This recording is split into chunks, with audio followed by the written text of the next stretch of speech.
سر سب سے پہلے تو کیا فیل ہے؟ ظاہر ہے کافی دیر ہو گئی ہے جو میٹنگ ہوئی ہے، اس کے بعد آپ لوگوں تک جو چیز پہنچی ہے ابھی تک، کیا واقعی بہت پازیٹیوٹی تھی انوائرمنٹ کے اندر، مثبت ماحول کے اندر مذاکرات ہوئے؟ کیونکہ ظاہر ہے رپورٹ تو فی الحال یہی کیا جا رہا ہے۔ تھینک یو یاشفین، بہت مہربانی آپ کی۔ وہ کہتے ہیں نا کفر تو ٹوٹا خدا خدا کر کے، تو وہ تو ایک آغاز تو ہو گیا ہے، لیکن صحیح ہے آپ کا یہ کہنا کہ جی لیک آف ٹرسٹ ہے، بہت زیادہ لیک آف ٹرسٹ ہے، اور ہونا بھی چاہیے۔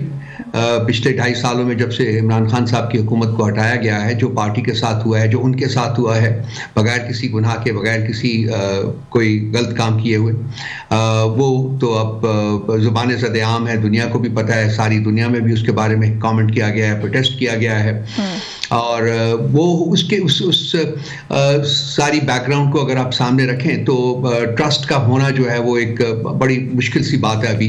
لیکن بات چیت کا جب بھی بات چیت کا مقصد کیا ہوتا ہے؟ بات چیت کا مقصد یہ ہوتا ہے کہ جی ٹرسٹ پیدا کیا جائے، اور بات چیت ہی ایک وہ عمل ہے جس سے کہ مسائل حل ہو سکتے ہیں at the end of the day, کیونکہ سیاست میں آپ ہاتھ میں گنز لے کے تو لڑائی نہیں کرتے، جدوجہد نہیں کرتے۔ سیاسی جدوجہد جو ہے ایک ڈفرنٹ چیز ہوتی ہے، اور وہ اس کا جو مطلب جو اس کا اصل جو ایسنس ہوتا ہے اس کا وہ یہی ہے کہ جی بات چیت کے ذریعے ایک عمل کا آغاز کیا جائے، اور پھر گیو اینڈ ٹیک کے ایک اسپرٹ میں مسائل کا حل تلاش کیا جائے۔ لیکن سر حل تلاش کرنے کے لیے کسی بھی چیز کا تھوڑا سیز فائر بھی کرنا پڑتا ہے نا، وہ کہتے ہیں نا تھوڑا سا جو وہ ہے گولہ باری ہے اس کو بھی ختم یا کم کرنا پڑتا ہے۔ گولہ باری البتہ ایسا لگ رہا ہے کہ کم نہیں ہو رہی ہے، ابھی بھی ڈاکٹر عارف الوی کہتے ہیں جی کہ ان سے مذاکرات کرنے کا فائدہ ہے جن کے پاس اختیار ہو، اس کے علاوہ بھی بہت کچھ کہا جا رہا ہے آپ کی جو لیڈرشپ ہے اس کی طرف سے۔ تو اگر مذاکرات کرنے ہیں اور سنجیدگی ہے تو سر دو باتیں، ایک تو جو میں نے ابتدائیے میں کہا کہ جو آپ کی باقی کی ٹاپ لیڈرشپ ہے جو اس کمیٹی کا حصہ ہے وہ کیوں نہیں گئی؟ آج اسے ایک لیک آف سیریسنس نظر آتی ہے، اور دوسرا بیان بازی کیوں نہیں ختم ہو رہی؟ دیکھیے بھی ڈاکٹر عارف الوی صاحب کا یہ کہنا ہے کہ جی بات چیت ان سے ہوتی ہے جن کے پاس کچھ ہو، وہ بالکل ٹھیک ہے، اور یہ بات چیت انہی سے ہی ہو رہی ہے۔ میں یہ بڑا کلیئر کرنا چاہتا ہوں، میں نے پچھلے کافی دنوں میں یہ بات سمجھانے کی کوشش کی ہے کہ یہ لوگوں کے پاس اتنی سخت نہیں ہے کہ ان کی اسٹیبلشمنٹ کی اجازت کے بغیر بات چیت بھی کر سکتے۔ اور رانا ثنا کی 3 دن پہلے کی اسٹیٹمنٹ آپ کے سامنے ہے، انہوں نے کہا تھا جی کہ ہم اسٹیبلشمنٹ کو آن بورڈ لیں گے۔ تو یہ جو ہے اس وقت حکومت کا آفس کہہ لیں یا اسپیکر صاحب کا آفس کہہ لیجئے، یہ ایک وہیکل کے طور کے اوپر کام کر رہا ہے، اور بیسیکلی ہماری نیگوسیشنز جو ہیں الٹیمیٹلی، جیسا کہ میں بہت دیر سے کہہ رہا ہوں، میں نمبر 1 نیگوسیشنز کے حق میں تھا ہمیشہ، اور اس چیز کو بھی اسیٹ کرتا تھا جیسے کہ ڈاکٹر الوی صاحب نے آج کہا ہے کہ نیگوسیشنز اسٹیبلشمنٹ کے ساتھ ہی ہونی ہے، کیونکہ انہی کے پاس طاقت ہے، وہی طاقت کا منبع ہے، اور وہی سر یہ تو پھر جو آپ کا بنیادی موقف ہے اس کی پسپائی ہوئی نا۔ اس وقت ہماری بات چیت ہے وہ ایکچولی لیٹس سے کہ انڈائریکٹلی اسٹیبلشمنٹ کے ساتھ ہی ہو رہی ہے جی۔ نہیں لیکن سر دیکھیں تھوڑی کچھ تو آپ کو بیک فٹ پہ پھر اس کا مطلب ہے جانا پڑا نا، جہاں آپ یہ کہہ رہے تھے کہ ہم براہ راست بات کریں گے، تو اس کا مطلب ہے کہ براہ راست بات چیت کو ویلکم نہیں کیا گیا، اور بیچ میں گورنمنٹ کی اس کمیٹی کو یا گورنمنٹ کو ڈالا گیا۔ تو اس میں 2 باتیں، ایک تو یہ کہ وہ آپ سے ڈائریکٹلی بات نہیں کرنا چاہ رہے تھے، شاید ابھی بھی انٹرسٹڈ نہیں ہے، اور دوسرا یہ کہ پھر حکومت کو تو پھر بے اختیار نہیں کہا جا سکتا، با اختیار تو وہ ہو گئے نا سر۔ دیکھیے 2 باتیں کروں گا، ایک تو یہ ہے کہ جی سیاست میں اور مذاکرات میں فرنٹ فٹ اور بیک فٹ نہیں ہوتا۔ ٹھیک ہے، بات چیت کرنا جو ہے وہ کسی کمزوری کی علامت نہیں ہوتا، بات چیت کرنا جو ہے وہ بلکہ ایک طاقت، ایک اسٹرینتھ کی علامت ہوتا ہے، اور یہ میں ہمیشہ کہتا رہا ہوں، اور اگر ہم نے بات چیت شروع کی ہے تو وہ ہمارے کانفیڈنس اور ہمارے اسٹرینتھ کی علامت ہے، نتھنگ ایلس ٹو نو۔ اور دوسری بات کہ جی ہم کم از کم بیک فٹ کے اوپر نہیں ہیں، ہم اپنے مطالبات جو ہیں وہ سامنے رکھیں گے، اور امید کرتے ہیں کہ جو حکومتی وفد ہے، حکومتی جو ممبران ہیں، وہ بھی ان مطالبات کی جینوننس جو ہے اس کو جانچتے ہوئے پازیٹیولی رسپونڈ کریں گے، اور ہم آگے بڑھ سکیں گے۔ یہی ایک طریقہ ہے، کیونکہ اس وقت اگریوڈ پارٹی جو ہے وہ پی ٹی آئی ہے، باقی سب لوگ تو پچھلے 2.5 سال سے انکانسٹیٹیوشنل اور انلیگل گورنمنٹس کا حصہ ہیں، وہ تو جو اقتدار کے مزے لوٹ رہے ہیں، وہ تو مینڈیٹ چوری کرنے کے مزے لوٹ رہے ہیں، سب کچھ ہوا ہے اس ملک میں، آپ کے سامنے ہے، آج بھی ہو رہا ہے۔ لیکن اگریڈ پارٹی جو پی ٹی آئی ہے، اور ہمارا پورا حق ہے کہ ہم اپنے مطالبات جو ہیں وہ رکھیں۔ مجھے ایک چیز کی سمجھ نہیں آئی کہ جی 2 جنوری تک کیوں ہم نے پوسٹ پون کیا، بیکاز یہ معاملات ایسے نہیں ہیں کہ 10 دن کا وقفہ دیا جا سکے، یہ معاملات جلدی سے جلدی حل ہونے چاہیے۔ ہاں سر، لیکن وہی میوچل کنسنٹ سے ہوا ہے۔ I actually also wanted to ask you that کہ پاکستان تحریک انصاف کیوں جلدی میں نظر نہیں آئی؟ 2 جنوری ایک تو ڈیلے بہت لمبا ہے، اور پھر میرا وہی پرانا سوال ہے، اسٹل سٹینڈز کہ عمر ایوب ہے، علی امین گنڈا پورا ہے، ٹھیک ہے وہ کابینہ کا اجلاس سنا ہے کہ کرنا تھا. ایک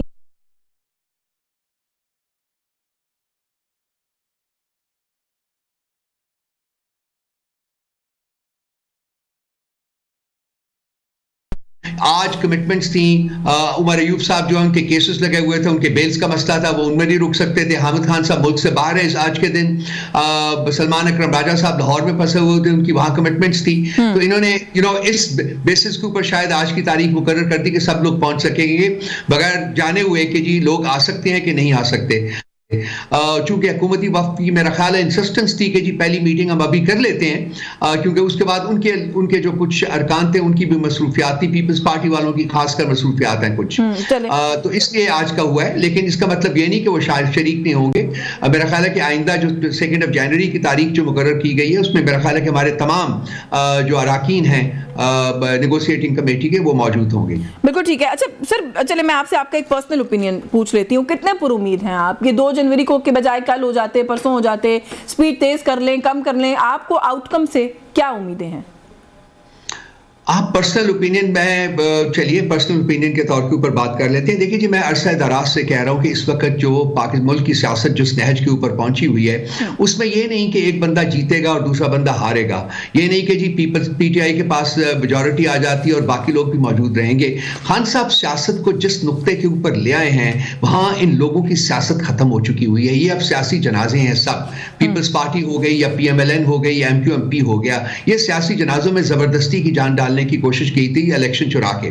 اب اس میں جو جہاں سیاست کا رنگ بدل گیا ہے, سیاست کا روپ بدل گیا ہے, سیاست کا انداز بدل گیا ہے. اب لوگ جو ہیں وہ اویئر ہیں, وہ جانچتے ہیں, سینسٹیو ہیں, معاملات کی سمجھ ہے ان کو, اور وہ اب ڈیمانڈ کرتے ہیں, ایکسپیکٹ کرتے ہیں کہ جو یہ سسٹم ہے وہ ڈیلیور کرے گا. کنسیکوینٹلی جو ٹریڈیشنل سیاست ہے اس کا کوئی عمل دخل اب پاکستان کی سیاست میں نہیں رہا, اس کو بدلنا ہوگا. اور یہ جو 8 فروری کے الیکشنز نے ثابت کر دیا ہے کہ P M L N matter ہی نہیں کرتی, پیپلز پارٹی میٹر ہی نہیں کرتی, ایم کیو ایم تو پہلے بہت دیر سے ایک ڈیڈ ہارس کے طور کے اوپر پھر رہی ہے. تو یہ سیاست پی ٹی آئی کی جیت جو ہے یہ باقی تمام جو پولیٹیکل پارٹیز ہیں, جو ٹریڈیشنل پولیٹیکل پارٹی ہیں, وہ ان کی سیاسی موت ہے. یہ تو ایک بہت بڑا ایک اس وقت جو ایک نہج ہے جس کے اوپر ہم بیٹھے ہوئے ہیں. تو اس میں مجھے نہیں پتا کہ کس طریقے سے ہم اس مسئلے کو حل کریں گے, کیونکہ جو چیز ہم ڈیمانڈ کر رہے ہیں, مثلاً ہم اپنی ریٹریول مانگ رہے ہیں جو مینڈیٹ کی چوری کیے ہوئے مینڈیٹ کی, تو اگر وہ مینڈیٹ ہمیں دیتے ہیں تو ان کی تو حکومت ختم ہو جائے گی. تو میرا نہیں خیال کہ پاکستان میں اتنی سیلفلیسنس ہے کہ لوگ اپنی حکومت ختم کریں گے. وہ تو 2.5 سال سے کلنگ کر رہے ہیں. تو مطلب آپ تو پھر پر امید نہ ہوئے, مطلب آپ کا کہنے میں وہی کہتا ہوں کہ ہمیں دیکھنا پڑے گا کہ ہم کس طریقے سے اس بات چیت کو آگے بڑھاتے ہیں, کیونکہ بات چیت ہی ایک وہ عمل ہے جیسے. لیکن سر بات چیت کرنے کا بھی تو دیکھیں نا, ہر کسی کا ایک اپنا وہ ہے نقطہ نظر ہے کہ بات چیت کس کو کہتے ہیں, کیا ہونی چاہیے. رانا ثناء اللہ صاحب کہتے ہیں کہ یہ شرائط لگا کر جو ہے مذاکرات نہیں ہوا کرتے, لیکن آپ لوگوں کے پاس دوسری طرف شرائط کی پوری فہرست ہے, اس کے بغیر آپ لوگ کہتے ہیں بات چیت نہیں ہو سکتی. تو یہ تو ڈیڈ لاک شروع میں ہی ایگزسٹ کرتے ہیں. دیکھیے میں نے پہلے کہا نا, ہم اگریوڈ پارٹی ہے, ہمارے ساتھ 2.5 سال میں جو ہوا ہے وہ آپ نے بھی دیکھا ہے. تو ہم نے تو شرائط لگانی ہے, ہم نے تو اپنی چیزیں بتانی ہے جس کی ہم ریپریو چاہتے ہیں. ہم تو چاہیں گے کہ ہمارے جو سیاسی قیدی ہے وہ رہا ہوں, ہم چاہیں گے کہ ہمارا مینڈیٹ جو ہے وہ واپس ملے, ہم چاہیں گے کہ 9 مئی کے اور 26 جو نومبر کی ٹریجڈیز ہیں ان کے بارے میں تحقیقات کی جائیں. یہ تو ہمارا رائٹ ہے, اس کو تو ہم ڈیمانڈ کریں گے, اس سے تو ہم نہیں پیچھے ہٹ سکتے کسی صورت میں.